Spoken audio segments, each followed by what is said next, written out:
Oi, gente, meu nome é Elaine, eu sou estudante de medicina, cria do subúrbio carioca, e esse espaço aqui é como um diário para eu falar sobre a vida, sobre o que eu penso, sobre as minhas leituras e sobre o que eu gosto de fazer. Em janeiro de 2024, eu comecei o meu projeto, que é ler um livro por mês, pelo menos nesse ano. E o meu primeiro livro foi Finding Me, Em Busca de Mim, da Viola. E assim, esse livro, gente, é uma preciosidade. Eu tô começando agora a ler autobiografias e ter a oportunidade de começar esse contato com a história da Viola, que assim, muito se assemelha com a de muitas mulheres negras, exceto pelo fato de ficar famosona e tal. Mas assim, tirando essa parte, muitas outras vivências a Viola compartilha com muitas outras mulheres e comigo mesma. Enquanto eu lia o livro, eu ficava...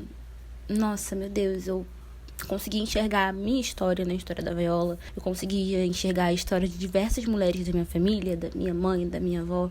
E, infelizmente, alguns pontos muito dolorosos, sabe?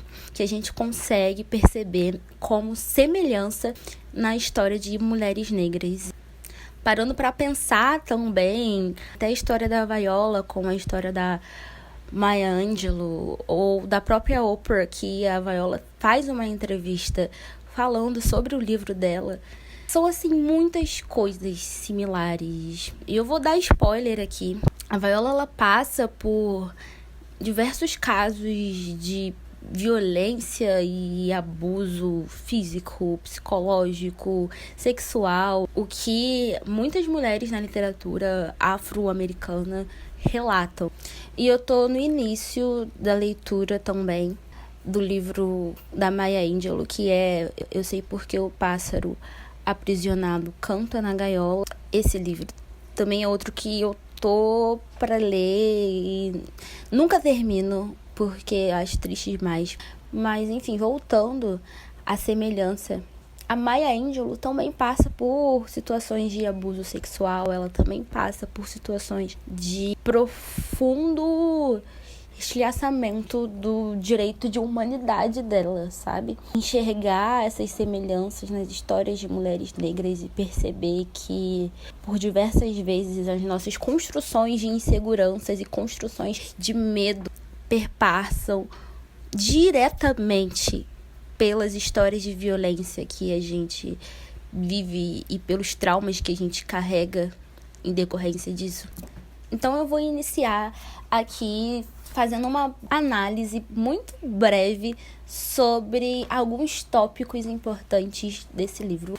E eu trouxe aqui uma anotação em meu Kindle, caso eu precise consultar alguma parte específica do livro. E no final do livro tem uma parte que a Viola cita como a série How to Get Away with a Mother faz com que ela consiga se perceber como uma atriz com um espaço para retratar vivências de mulheres negras para além da dor.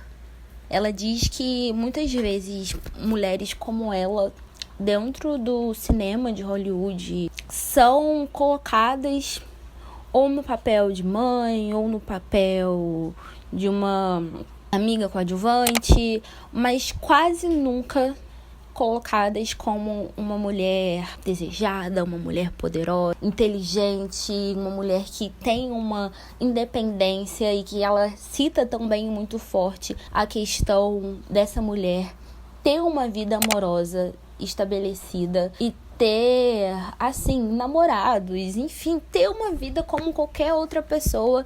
Eu ainda não assisti How to Get Away with a Murder.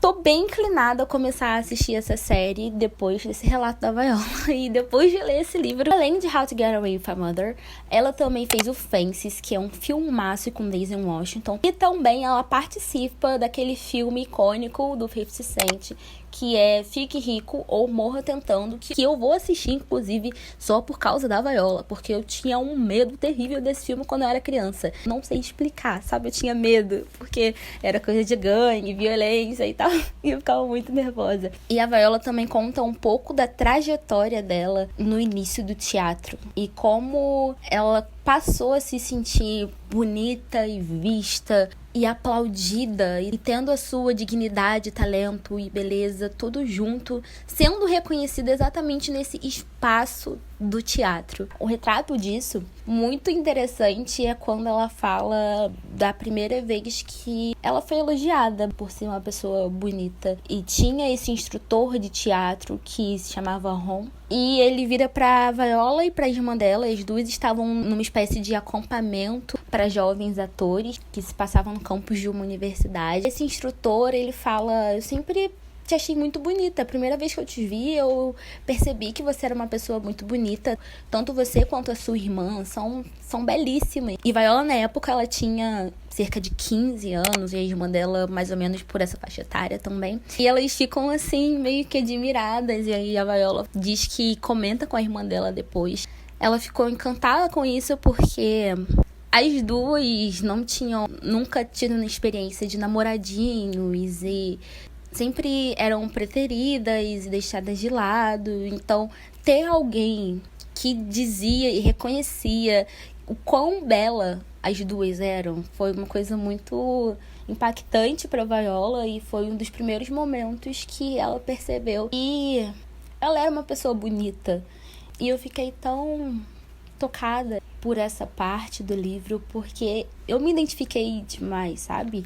A primeira vez que eu fui perceber que eu era muito bonita, eu acho que eu tinha 19 anos de idade. Então, essa minha descoberta também demorou muito. E além disso, mais pra frente do livro, a Viola também relata que ela entrou na universidade e tal, ela ia pras festas, conversava com as pessoas, era muito sociável, mas que apesar disso, ela não tinha relacionamentos amorosos, ela era mais reclusa na dela.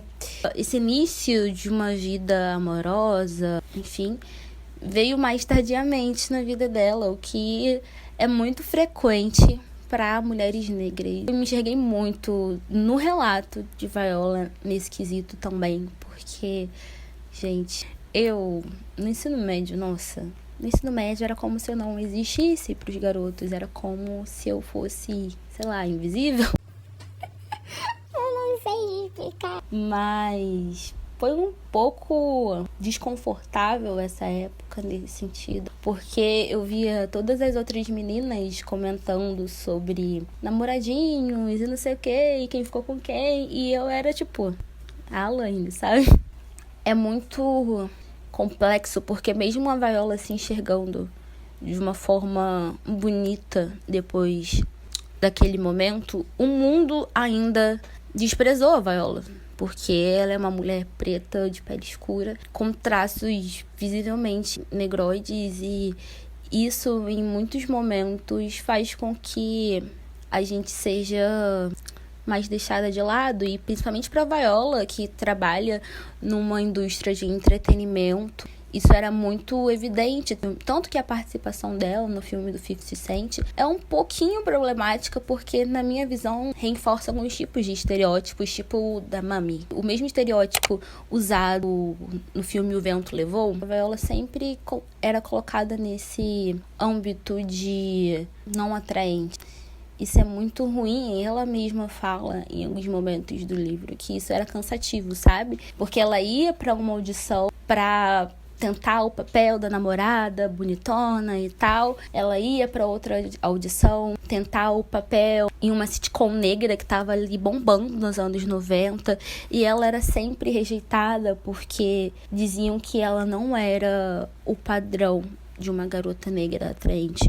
Porque a estética de uma garota negra atraente, de acordo com os produtores desses filmes e séries, era algo mais similar a uma branca possível. Ela até chega a falar que a régua deles para medir se uma mulher negra de pele escura era atraente o suficiente para uma produção seria que todos os traços mais eurocêntricos possíveis. E isso seria uma mulher negra, sobretudo se fosse de pele escura, considerada atraente.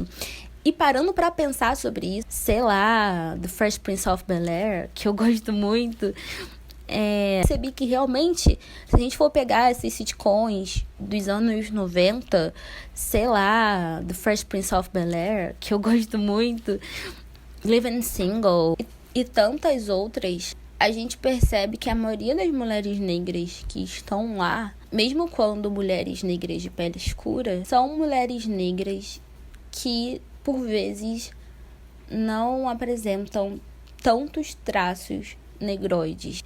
E isso me deixou muito triste, porque eu queria muito ter essa memória afetiva de ter crescido vendo Viola em uma série dessas, sabe? E esse padrão estético para mulheres negras em produções cinematográficas me fez repensar muito sobre a questão que as gringas falam do theaterismo, que é quando mulheres negras são mais bem aceitas dentro do padrão hegemônico de beleza, ou até mesmo dentro da própria comunidade negra, por terem traços considerados mais eurocêntricos e menos negroides possíveis. E assim, isso do theaterismo, se a gente pensar, tá extremamente evidente na nossa mídia até os dias de hoje. No Brasil, 2 grandes exemplos disso são Camila Pitanga e Thaís Araújo. Ambas são mulheres negras, elas são lindas, isso é inquestionável. Mas por que apenas mulheres negras com traços semelhantes aos delas, ou no caso com a pele mais clara também, no caso da Camila Pitanga, são colocadas mais em evidências nas novelas e nas produções brasileiras? É algo a se pensar, porque esse padrão estético, até isso de afropate, não sei o que, piripopopó, é bem cansativo, sabe? A gente quer ser considerada bonita e ponto, sem precisar atender a determinados padrões que colocam sobre mulheres negras, porque isso é muito cansativo. A mídia estadunidense também fez bastante isso. Por exemplo, as mulheres negras de pele escura que fizeram sucesso lá nessas sitcoms dos anos 90 e nesses filmes negros também são Brandy, que é a minha diva, assim, como Cinderella. A Brandy de trancinha e cantando com seu príncipe asiático, coisa mais linda.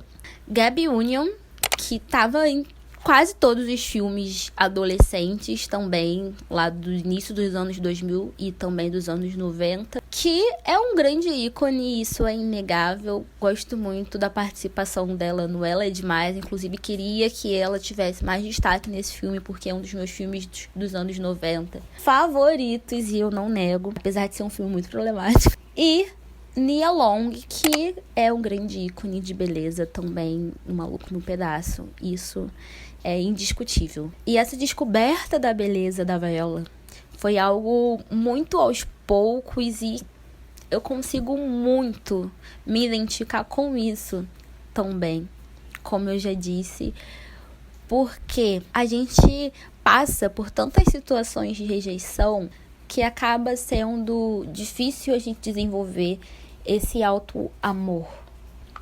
A gente passa anos sendo eleita a mais feia da sala. Eu fui eleita a mais feia da sala. Eu fico, gente, o que as pessoas tinham na cabeça em me eleger a mais feia da sala? Tipo, nada. E é assim, a gente brinca, mas é algo doloroso, sabe? Você imagina uma criança sendo eleita a mais feia apenas por ser preta. Porque assim, a gente brinca e tal, tenta descontrair, mas você imagina uma criança tendo que processar que ela é considerada feia pelos colegas de classe, e sabendo hoje em dia, do que eu sei, que era apenas por questões raciais. Mesmo que não fosse por questão racial, ninguém merece ser eleito mais feia de sala, gente. Isso é uma coisa horrível, isso é uma coisa desumana. Outra parte que eu fiquei admirada demais foi quando Viola viaja pra África. E, assim, eu não vou falar especificamente país e o que aconteceu lá, que eu não quero dar spoiler, porque eu acho que você precisa ler esse livro para entender os processos e as dinâmicas culturais que Viola conheceu e teve contato ali, e por que isso foi tão significativo para a identidade dela hoje. Mas o que eu posso adiantar aqui é que quando a Viola tava ali com o pessoal trançando o cabelo e naquele momento de afeto entre mulheres negras, uma coisa que ela sentiu um impacto muito forte é que ali as pessoas se interessavam por quem ela era realmente. Elas não queriam saber sobre o que ela trabalhava, o que ela fazia, deixava de fazer, quanto ela ganhava de dinheiro. As conversas que ela teve foi sobre recuperar o senso de humanidade dela. Ela se sentiu em casa e eu lembro dela falando que as mulheres, enquanto trançavam o cabelo delas, tratavam como se ela fosse uma pessoa da família, perguntavam sobre a irmã dela, perguntavam sobre o que ela gostava de fazer, perguntavam sobre os pais dela e se estava todo mundo bem, coisas do tipo, como se fossem grandes conhecidas de muito tempo. E ela só estava fazendo cabelo com aquelas mulheres, enquanto essas mulheres cantavam e falavam coisas boas sobre a vida e riam. Viola disse que se sentiu parte. E eu acho que essa experiência deve ser algo muito interessante, porque o próprio Emicida diz que quando foi para Moçambique, ele se sentiu humano, sabe? Ele não se sentiu um homem negro andando pelas ruas de Moçambique. Ele se sentiu uma pessoa humana. E é isso que o racismo fez com a gente. Ele esvaziou o nosso sentido de humanidade, muitas vezes. E é tão intenso falar isso, porque antes de ser negro, a gente é um ser humano. É tão importante a gente perceber que a gente é múltiplo, que a gente não fala só sobre racismo, que a gente não fala só sobre dores, que a gente quer amar, a gente quer viver, eu quero nascer, eu quero viver, sabe? Que nem o Cartola fala. E essa parte do livro me lembrou muito do livro A Cor Púrpura, quando a Nefi vai para uma viagem missionária e descreve com tanta beleza a pele preta das pessoas, como a pele reluzia no luar e como as pessoas eram belas e a pele era tão preta que por vezes parecia uma pele mágica. E essa beleza, esse brilho, essa suavidade com que a negritude é retratada e tão belo também. E assim, ai gente, leiam o livro da Viola e também leiam A Cor Púrpura, por favor. E agora, iniciando a parte sobre o relacionamento complicado, conturbado que Viola Davis teve durante 7 anos da vida dela, que gerou muitas coisas, muitas situações, gente, que só você lendo pra você saber, entendeu? Até, assim, vou falar. Viola, ela passou por uma gravidez durante esse relacionamento e muitas coisas ali aconteceram e ela sofreu muito nesse processo. Só digo isso. E assim, ela diz que aceitava coisas terríveis desse homem, sabe? Dele trair ela, e dele não lembrar o aniversário dela, e dele não tratar ela com a dignidade, com amor, com o carinho que esta mulher merecia. E ela diz que aceitava isso porque ela achava que era isso que ela merecia.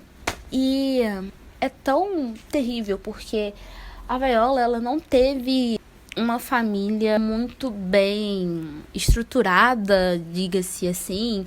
Era uma família disfuncional. Era uma família que, em muitos momentos, ela diz que passou por situações terríveis do pai dela ameaçar a mãe dela de morte. E ela foi abusada pelo próprio irmão. As irmãs também foram abusadas por esse irmão. Ela tinha uma conjuntura familiar de muito sofrimento. E eu acredito que talvez isso tenha feito a Viola não perceber o próprio valor. Então ela se colocou nesse relacionamento como se fosse uma pessoa que não merecesse amor.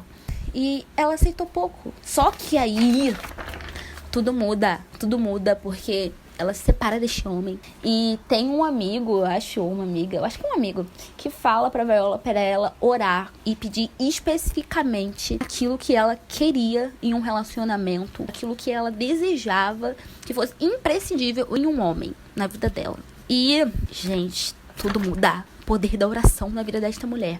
Ela diz que pede para um ex-atleta que já tivesse sido casado, porque ela queria um homem que já tivesse tido filhos para não ter essa pressão de ser mãe e tudo mais.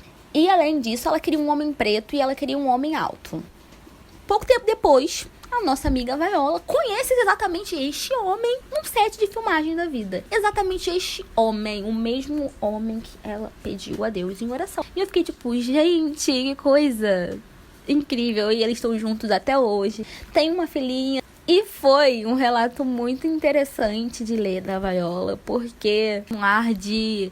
Nossa, que felicidade, depois dela passar por tanta situação de desamor na vida dela, encontrar alguém que ame quem ela realmente é e valorize a pessoa fantástica que esta mulher é. Outra parte aqui, extremamente importante, é sobre o cabelo. Don't touch my hair. Por diversas vezes, a Viola diz que foi rejeitada em papel por causa do fato dela usar o cabelo natural. Então, ela dava preferência, às vezes, a colocar algum tipo de extensão e a mudar o cabelo dela ali para que ela fosse mais aceita para fazer papéis. E voltando à temática de How to Get Away from Mother, ela diz que quando ela teve a oportunidade de dar a ideia da personagem dela tirar a Lacey, tirar ali a peruca e se mostrar pro mundo com suas inseguranças, incertezas, belezas, medos e como ela é, foi um momento muito poderoso para Viola, porque a mídia não retrata muito mulheres negras de uma forma mais orgânica, digamos assim. É muito raro a gente ver uma produção, seja afro-americana, seja brasileira, com mulheres negras com cabelo crespo 4C, que é o meu tipo de cabelo, inclusive, felizes e contentes por aí, sabe? E se sentindo belas, e se sentindo desejadas, bonitas, amadas. É muito raro. Quase sempre tem uma extensão no cabelo. Essa curvatura de cabelo 4C é rejeitada pela mídia, até se a gente vê comercial de cabelo, quase nunca. Até se a gente vê comercial. E além da mídia não retratar mulheres negras com um cabelo 4C natural, é muito difícil a gente ver, sei lá, comercial de produto para cabelo crespo, outdoor na rua, com pessoas com cabelo como o nosso, um cabelo realmente crespo, crespíssimo. É muito raro. Quase sempre é com uma curvatura mais cacheadinha e o cabelo maior também, que não tem tanto um fator de encolhimento. Então é muito complicado isso, porque a forma que a gente se vê na mídia também repercute muito na nossa autoimagem, sobretudo se a gente pensar em crianças mais novinhas. E é isso, gente. Esse vídeo aqui chegou ao final. E se você chegou até aqui, por favor, deixa um like, curte, comenta com o coração. Quem sabe um dia eu possa monetizar o canal e ajudar aqui a amiga, que sou eu mesma. Não sei, estou sonhando alto demais? Não sei, posso estar sonhando alto demais. Mas o que seria do mundo sem um sonhador, não é mesmo? É necessário acreditar que o sonho sempre é possível. Gente, muito obrigada por chegarem até aqui. Confiram os outros vídeos do meu canal e é isso.